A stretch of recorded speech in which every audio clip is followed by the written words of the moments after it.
স্বামীকে অবজ্ঞার না করি গো, আমার স্বামীর যদি খেদমতে ত্রুটি হয় তুমি বেজার হয়ে যাবে আল্লাহ, আমি যেন আমার স্বামীর খেদমত করতে পারি।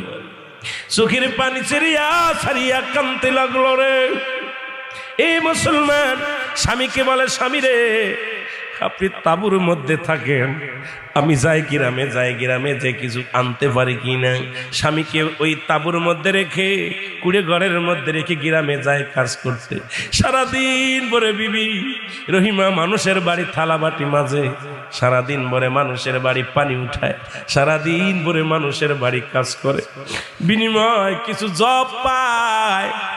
এই জবগুলো আনিয়া রুটি বানায়, খানা খায়া সারাদিন পরে মুসলমান যখন সন্ধ্যা লেগে যায়, হযরত আইয়ুব আলাইহিস সালাম রোজা রাখে, বিবি রহিমা রোজা রাখে, দুজন মিলে এই খাবারটা খায়, ইফতার করে, আবার আল্লাহর দরবারে প্রশংসায় পড়ে যায়। সারাদিন পরে এসে স্বামীকে আদর যত্ন করে গায়ের মধ্যে একটু পানি দিয়া ধোয়া যত্ন করে রেখে দেয় গো।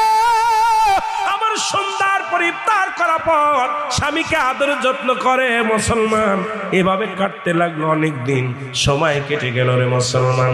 কিন্তু আইয়ুব আলাইহিস সালাম ঈমান হারান নাই, আল্লাহর দরবারে প্রশংসা করে, আল্লাহ তুমি আমারে যত রোগ দাও না কেন আমি যেন একটা মিনিটের জন্য তোমারে না